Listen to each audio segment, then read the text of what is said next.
On this episode of Carpe Diem, Community in the Time of COVID, we bring you a world stuck inside. Safety is critical, but community saves us.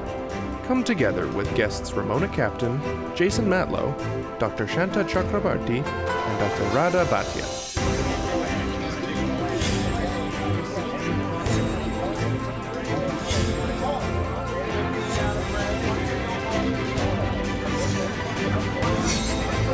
Carpe diem, seizing the day for Canadians as we age. Welcome to Carpe Diem. These are difficult times, but we, as always, wanted to keep bringing you uplifting episodes and stories. And keeping that in mind, our first guest is Ramona Captain from Carpe, and she's going to tell us what they are doing for the older Canadians across the country. Can you give us a sense of what's happening at Carpe through coronavirus pandemic? How are they helping their hundreds of thousands of members? There is a wonderful website, www.carpe.ca. I go to it every morning to get updates on COVID-19. There are various links, excellent links to all the government websites, plus others. So it's a wonderful site for older Canadians because it gives you everything that is available out there for us seniors to apply for aid. There's also a wonderful line in BC, 211. And you can phone this number at any time and there will be somebody there in numerous languages. And you can speak to a person about getting groceries, getting medications, getting help of any kind that you might need.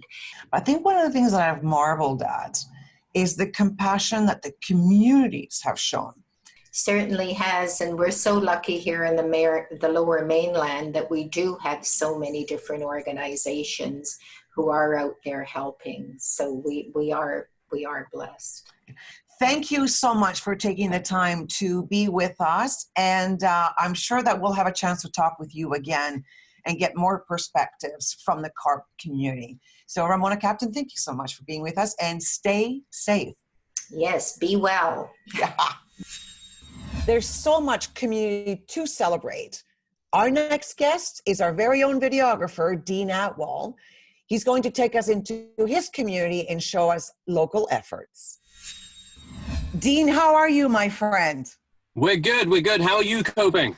We're doing great under the circumstances. And I'm so excited to talk to you about what are you finding as you're out there in your community? I'm finding that there's a lot of good news stories to tell. Being Joy Television, that's what we're trying to focus on. You know, there's a lot of challenges out there happening in this unprecedented time, but there's a lot of solutions and the communities coming together, specifically in the South Asian Sikh community, which I'm tied to. I found there's been quite a fair number of community organizers coming together, pulling together to make something happen.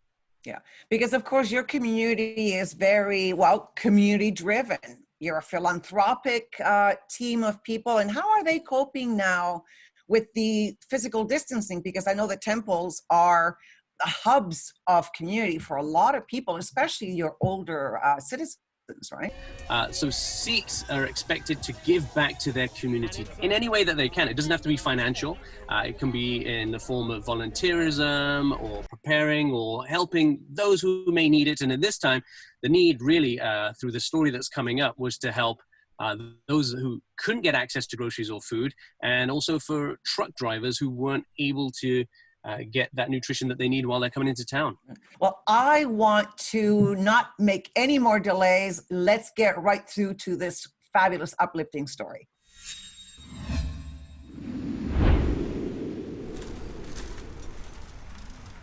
We are delivering the flour, the milk, lentils, sugar, or some kind of vegetable as well.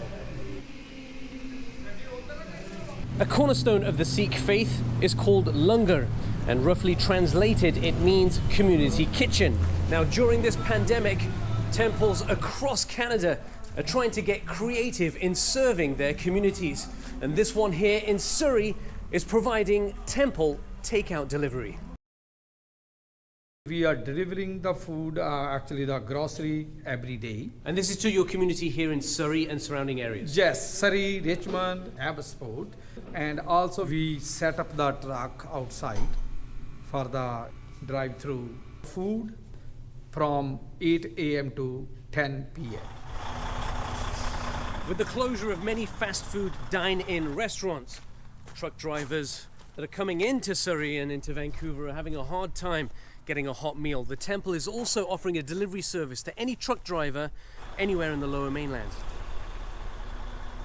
I think the truck driver is also in the front line. So they will phone us from the truck stop, from the any gas pump outside of the Surrey in Vancouver the area. So we will deliver the food. We really appreciate the help and doing this, getting our food, which is all vegetarian plus made in good environment, and it'd be really helpful, and we really appreciate it. Reporting on the helpers, the positive, community kindness. Dean Atwell in Surrey. When we come back, we'll showcase the philanthropy of local fashion designer Jason Matlow. Still ahead on Carpe Diem. So for me, the goal has been to get it to fit as tightly as possible and as secure on all perimeters as possible.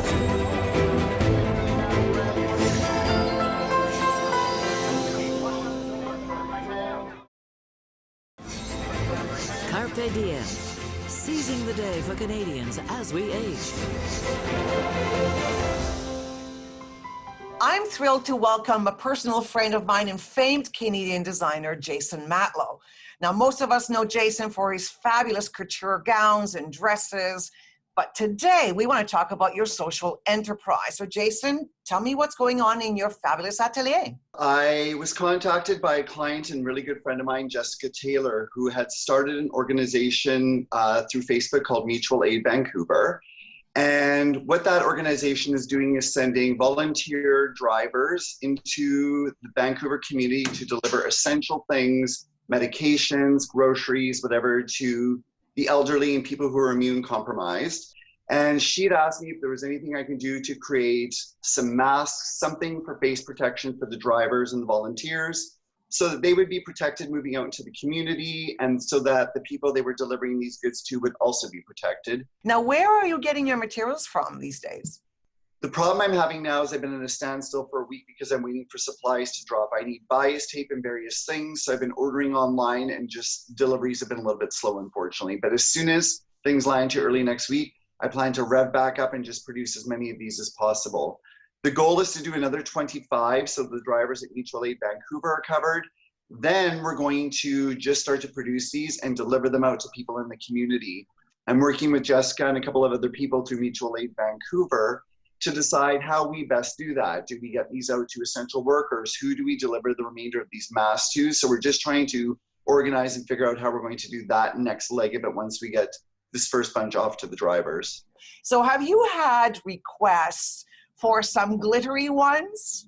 There's already anticipation that after the lockdown loosens up a little bit and people begin to integrate back into society a little bit, that we're going to still, for some period of time, need to offer some sort of face protection and coverage. That is when I'll move into the ones that are more glamorous and more fashion related. Right now, I'm really just trying to focus on making them as utilitarian and functional as possible, and really just tweaking the design. The fit has been really important. I've learned from talking to my physician more than anything else to get a tight fit around the face. So that's been the focus now.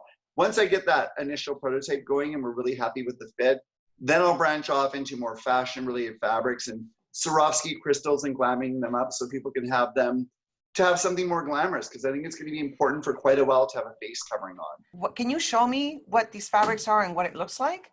It looks, I can show you what it looks like. So, and I can put it on and show you how it fits and what I've done differently. Yeah. There's just the pleats in these to make it open up. So what it will fit like is,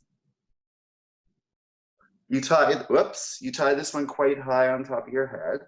I've added a little dart under the chin so that it hugs it in nice and tight. Once you have it on, there's a piece of gardening or sort of floral wire in there.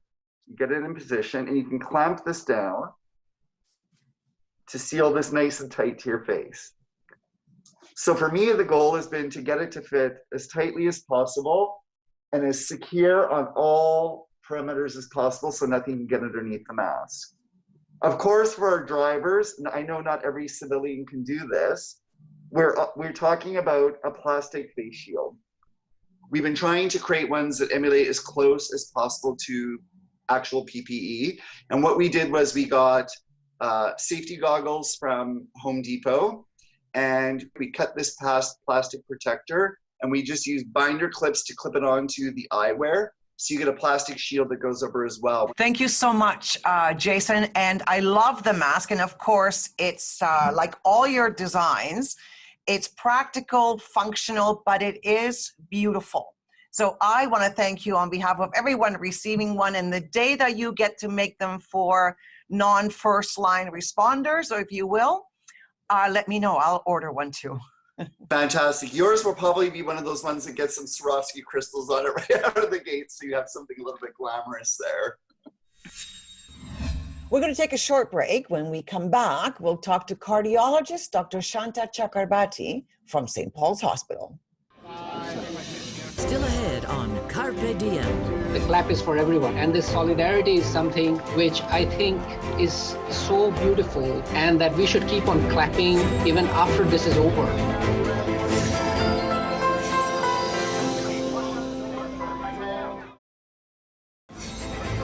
Carpe Diem.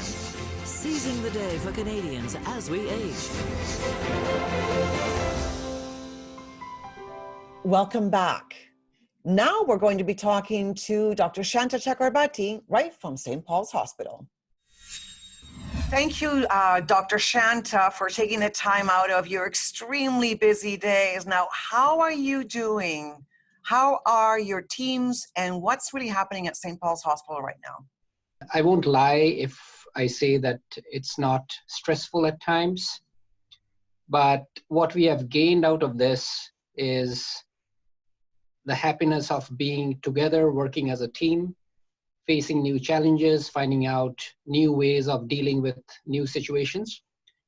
And moreover, the connection with the healthcare team, the government. You know, sometimes we feel we're a little bit disconnected with the government. We feel fully connected with the public health officials. This is going to define us, and I'm very, very happy that we have found a way to help each other. Tell me about the outpouring of love for your profession.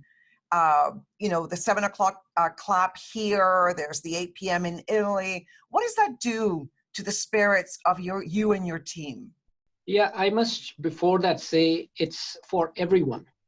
You know, it's not only the healthcare professionals, it's for all the frontline workers. It's for people who are in the markets, people who are keeping our communications up, people like you, the media, people, the firefighters, the police. The clap is for everyone. And I also clap not only for us, but for everyone else. And this solidarity is something which I think is so beautiful, and that we should keep on clapping even after this is over. This is what's more important, that there will be difficult times, but all of us are in it together. Is this stressful time affecting your patients? There's so many people in the society who don't have the luxury of having friends around them or family around them. And it's so much of a burden to be diseased or to have no work and things like that. The other part of this is not only a medical disease, it's also a very big social burden. So it's my appeal to all the viewers to look after others, look after everyone in whatever way you can, because this is a time to help each other, and this is how our society is going to be defined in the decades to come. Dr. Shanta, may we tap in and chat with you on another occasion? Sure, absolutely. It's a pleasure. It's a pleasure. Yeah. More than that. When we come back, we'll talk to clinical psychologist Dr. Bhatia from New Jersey, who's going to tell us exactly how her community is coming together. Still ahead on Carpe Diem. My friends who are in the healthcare at this moment, We are seeing some of our patients dying. We are trying to save lives the best that we can.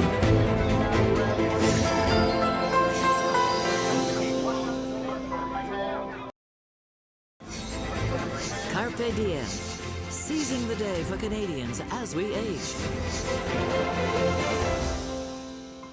Welcome back. Our next guest, Dr. Bhatia from New Jersey. She's providing a lot of support to her community in her role as a clinical psychologist. How are you doing and how's your community doing? Carmen, it is exploding in New Jersey right now. We are hoping that it would peak in another week or so. So we are pretty overwhelmed. We are very overwhelmed. And so are my friends who are in the healthcare at this moment.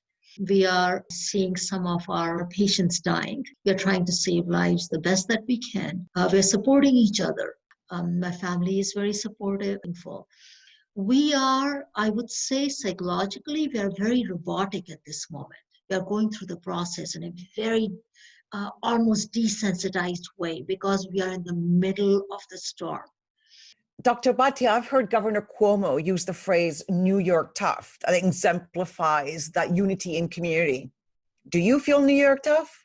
I think so. I have never given that kind of label to myself, but I think I'm tough.